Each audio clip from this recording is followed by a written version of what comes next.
Hello, everyone, and welcome back to the Heat Wave. 32 teams in 32 days, and we are breaking down every single fantasy relevant player on each team for the upcoming season. Today, we will be focusing on the NFC North, the Minnesota Vikings. I'm your host, the Fantasy Plug, Tim Petropolis, editor-in-chief of BrotoFantasy.com and the Fantasy Football by Broto app. I am joined by my brother, Michael, the king of this fantasy thing and the lead fantasy analyst for Broto, and Santiago Casanova, the genius of fantasy, Broto lead data analyst and developer of the Fantasy Football by Broto app. Speaking of the Fantasy Football by Broto app, you can download it for free today if you're not already watching this on the app, to become your own expert and dominate fantasy football. Every stat that you hear today and that you need to dominate fantasy football is available on this app, including fantasy player cards, fantasy player grades, usage charts, start sit tools, player comps, podcasts, consistency charts, game logs, coaching tendencies, articles, rankings, waivers, and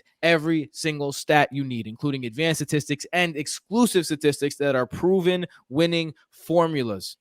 True throw value, true target value, true performance value, adjusted air yards, and true matchup rankings. This app is right now for free, but it won't always be. And the reason why it's free is because of our patrons over at patreon.com/BrotoFantasy. A big thank you to our patrons.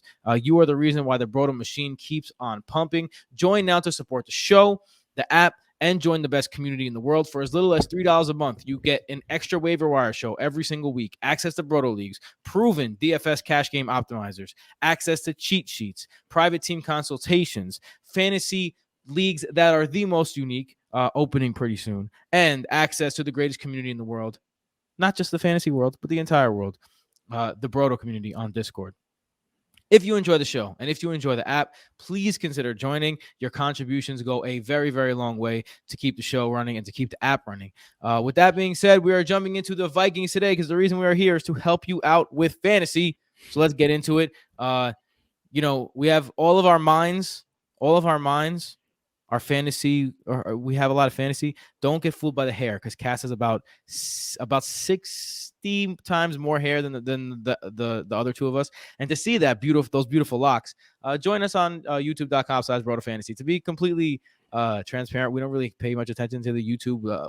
Our audience, they like our podcast, they follow us on audio, and they like our articles, and they follow us on the app, and they follow us on the website, and we love our audience, and thank you. But we're trying to add this to the thing as well. So if you watch it and you like it and you subscribe, then we're going to keep doing it. So we'll listen to your feedback in that way. So go check it out. youtube.com/BrotoFantasy. The offensive outlook today. Oh, you see how that changed right there? That's how you know Cass is back in charge of the direction. Right on time. Yep, that's how you know Cass is on the direction seat. Offensive outlook. The head coach is Kevin O'Connell. He was the OC for the Rams for the last 2 seasons. Before that, he was the OC in Washington. Only 37 years old. The trend continues. You're gonna hear me, especially in the NFC North, talk about a lot of coaches that are brand new and they're in their 30s. This is how the NFL is going these days. I wish I would have known that when I was a young kid. I would have tried to be an NFL head coach. He was brought in to modernize the offense. On his side, offensive coordinator Wes Phillips. If you remember the name Phillips, that's because he is the son of Wade Phillips, a longtime defensive coordinator and head coach, and who is the grandson of Bum Phillips, a legendary coach as well. So he comes from a very long legacy of coaches. He comes over after spending 2 seasons as the pass game coordinator with the Rams, and he's coached tight ends for 8 years as either part of the same staff with Sean McVay or under Sean McVay. So obviously connected to the McVay tree there. No way around that. The additions, they added wide receiver Albert Wilson, and that's it. Their rookies, they drafted a guard, Ed Ingram, in the 3rd round. And subtractions, Tyler Conklin, running back Wayne Gallman, and wide receiver Dede Westbrook. So basically they're running it back.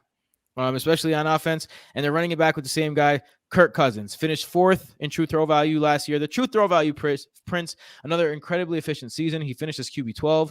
Most importantly, he carried fantasy studs. He carried 2 viable wide receivers, and he carried, obviously, a viable running back.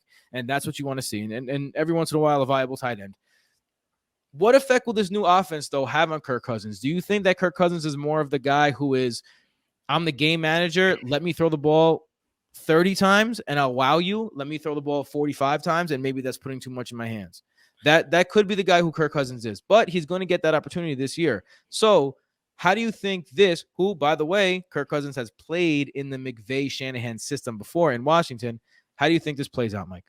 Yeah, look, Kirk Cousins, he's always super solid for fantasy, and he's always perennially underrated. And, I got to say, I'm a little bit disappointed in Cass for not switching the big box. We were hyping him up as the better transitioner between the two of you. There he goes.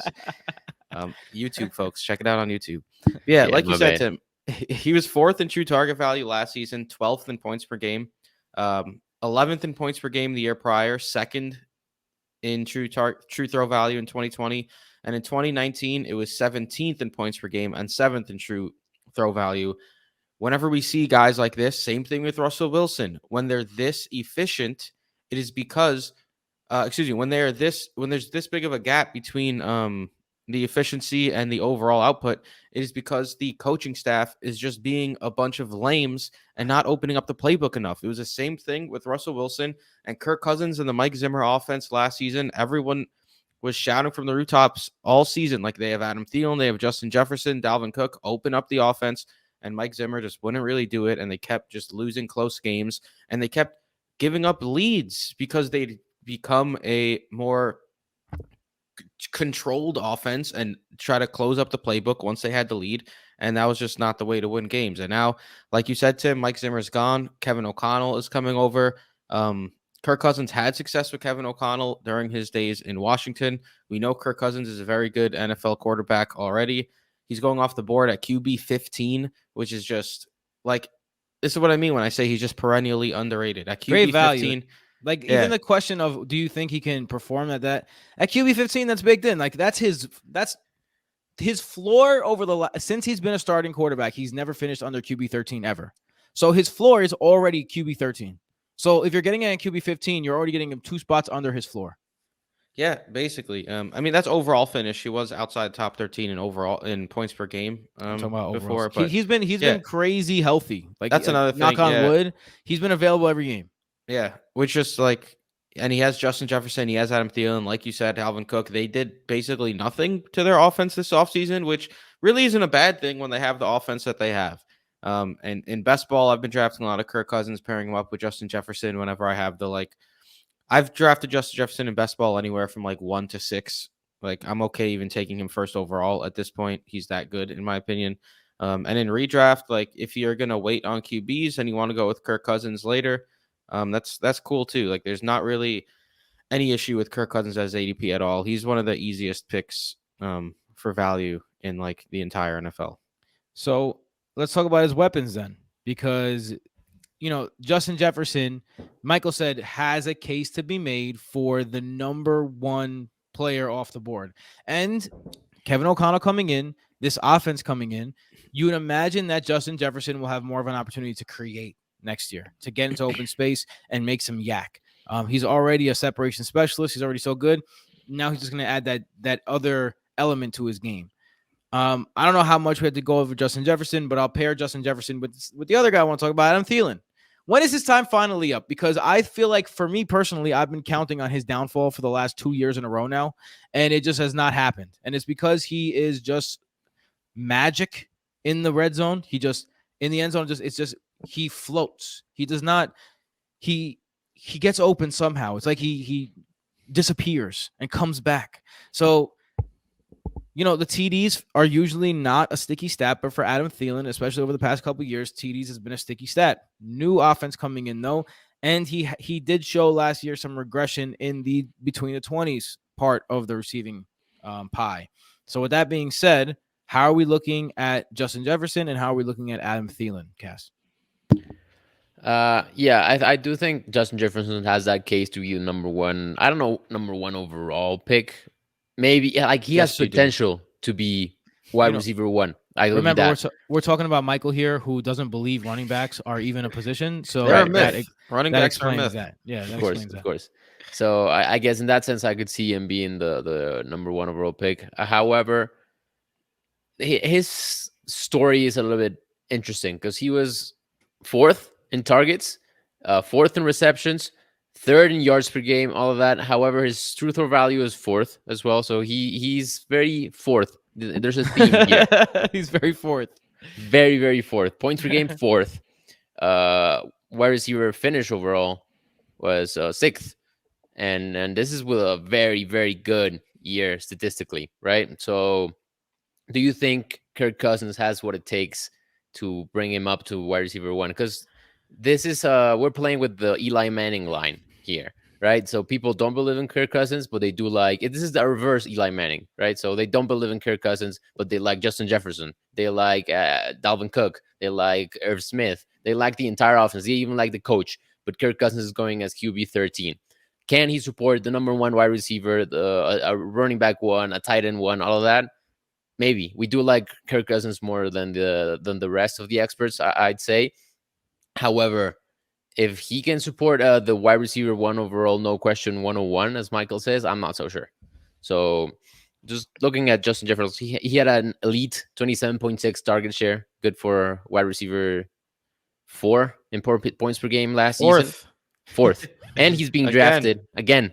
He's being drafted as a wide receiver 2 this year, which 4th is overall. I don't know, bro. Probably. So. I'd say so. Yeah. Let's go with 4th overall. These are the stats you pay us for, folks. I mean, but on the serious end, though, those are good points you bring up about Justin Jefferson. But it should be noted that if you're listening to this, those are points about Justin Jefferson. Like should he be the wide receiver 1 overall, or should he be the wide receiver 5 overall? Right. You know what I mean? Or number 4. Yeah, number 4. Come on, Tim, you're better than that. So it's important to know that that's what we're talking about when we come about. Kirk Cousins support, because it's Kirk Cousins has supported 2 high quality wide receiver 1s in the past.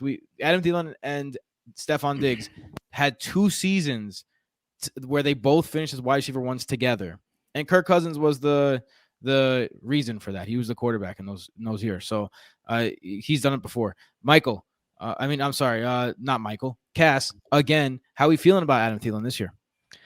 I actually posted a study on Twitter this past few days about Adam Thielen. He was in a list of wide receivers who are probably due for some decrease in touchdowns. You mentioned that he has just defied the odds, made touchdowns in sticky step, but I'm not so sure going forward. I think he just had tremendous luck, and he might be due for some regression. What I did is just made a model that tells you how many predicted touchdowns a wide receiver should get based on their usage. It's not very complex, but it's very useful.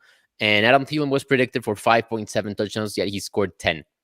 Right, so he almost doubled that number. I don't think he can keep going.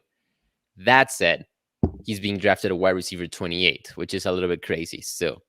So he finished with 15.4 points per game last year. That was good for wide receiver 14. So really just wide receiver 28 is unwarranted. And I think he's a value right now. Even if we do see that decrease in touchdowns that I expect, wide receiver 28 is borderline disrespectful. Yeah, see, I agree with you there at that ADP, man. I think a lot of it has to do with the injuries over the last I was going to say, over the last couple of years, he's, in terms of catches, 30, 74, 67. So definitely not putting together full seasons. And, in terms of games played, 10, 15, 13. The thing that's carrying him the last couple of seasons is 14 touchdowns and then 10 touchdowns. And then 2 years before that, 9 touchdowns. So this is a guy who's always had a nose for the end zone. And, I think that's a big one because he's going into his year 32. He was never like a guy who was where he was at because he's some super athlete or something like that. He's just a crafty dude. So I don't know. I think I'm worried about Adam Thielen. For me, wide receiver 28's exactly where I think he should be.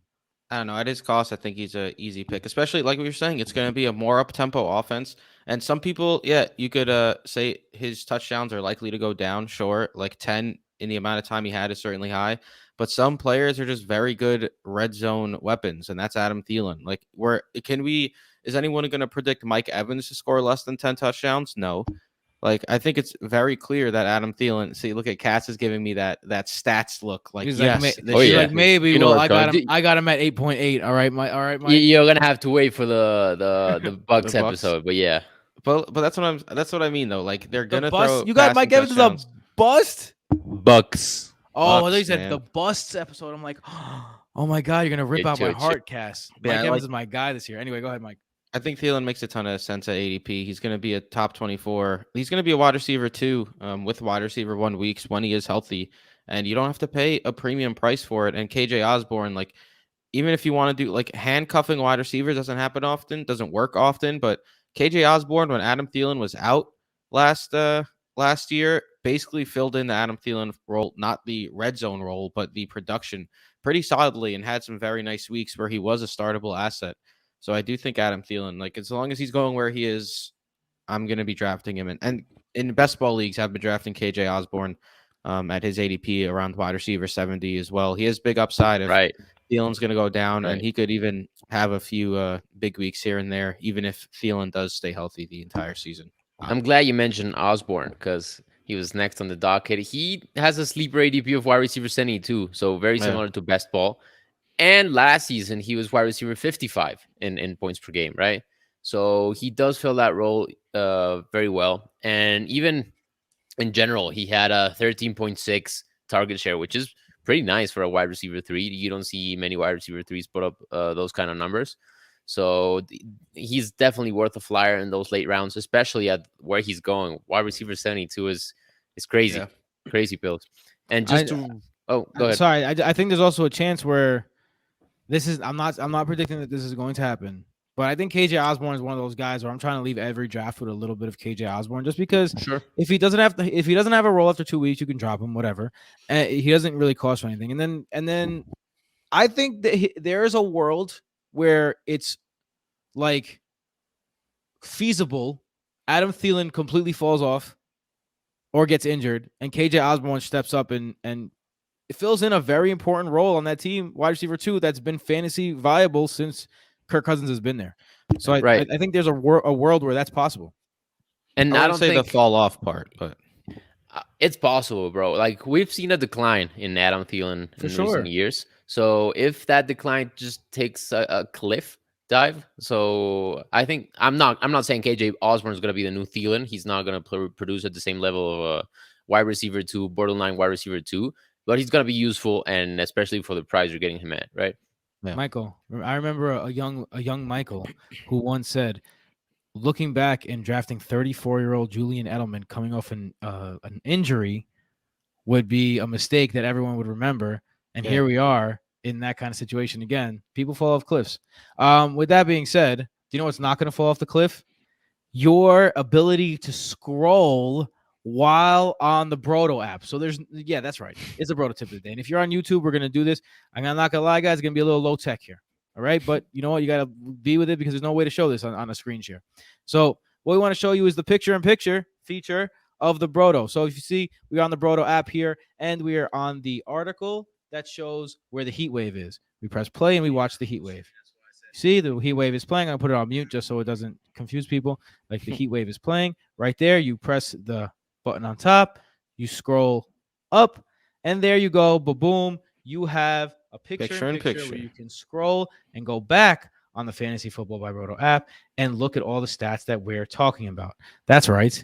Or you can go on any other app, but why would you want to go on any other app is the question. So the picture-in-picture feature, another great feature of the Fantasy Football by BRoto app. A reminder that it is free right now anywhere you get apps, the Fantasy Football by BRoto app. And if you haven't heard it the first 10 times I said it, the Fantasy Football by BRoto app. All right, let's go into the running backs on this team because we have Dalvin Cook, who's the man, and we have Alexander Madison, who's the man when Dalvin Cook decides that he wants to take, an injury. I guess he doesn't decide, but when it's decided for him that an injury becomes him. Now, I will say this: we have a situation where Dalvin Cook is being underrated because we always see this with Dalvin Cook, right? So it's the Dalvin Cook effect is this. He misses a couple games, so people downgrade him. And then he has a healthy year. People upgrade him. Then he misses a couple games and people downgrade him. The bottom line about Dalvin Cook is, although he seems injury prone, he doesn't miss many more games than the average running back does. So I don't really care about injury when it comes to Dalvin Cook. What I care about is he's in a Rams-type McVay system now, and they're going to put him in a situation to succeed. They're going to put him in open space. He's going to make people miss. He's going to break tackles. And if he stays healthy, Dalvin Cook has the ability to be the RB1 overall this year. And you're going to be able to get him in the second half of the first round with the way that things are going. Dalvin Cook is one of my favorite, picks of the year this year. I think it's just like people are overthinking him. He's dropping to 7, 8, 9, the end of the first round in some drafts. Give me all of that if I'm picking at 8 or 9. Like I want every single Dalvin Cook share. Give me all of them. And yeah, I'm taking that to the bank. How are you guys feeling about Mr. Cook? Yeah, Tim. Dalvin Cook's one of my favorite mid to late round first round picks as well. I think after Taylor, CMC, Cup, Jefferson, and Chase, those are my top 5. I'm taking Dalvin Cook over Derrick Henry, Najee Harris, Devontae Adams, Stephon Diggs. I think Dalvin Cook is the pick there in my opinion. And look, he had to deal with injuries last season, like you said, which limited it to 12 games. But in those 12 games, he was his classic workhorse self. The only difference was scoring touchdowns. He didn't find the end zone as much. He only scored 6 touchdowns last season compared to 17 and 13 respectively the 2 years prior. Look, he was 11th in points per game last year, despite the fact that he only scored 6 touchdowns in 12 games. Like Crazy. he was still an RB1, despite the drop off in efficiency finding the end zone. He was still top 10 in red zone opportunities too, despite only scoring 6 times. He had 15 touches within the 5 and only scored 3 times. That's not going to happen again. Yeah. And he was 4th in the league with 10 big plays in the limited time that he had last season. And like you said, the offense coming back is basically entirely the same personnel, except now it's Kevin O'Connell at the helm. And the only negative I could find with Dalvin Cook is that his target share dropped down to 24th at 8.1%, which was surprising after back-to-back top 10 target share seasons. But I think that's going to be more of an anomaly. I expect Dalvin Cook to be involved in the passing game once more this season. So I'm picking Dalvin Cook easily at ADP. And like Alexander Mattison, the fact last season when Dalvin Cook was out, Alexander Mattison ended as RB 7, 6, 23, 8, and 13. And Alexander Mattison is not Dalvin Cook, and he's still a locked and loaded RB1 when Dalvin Cook is out.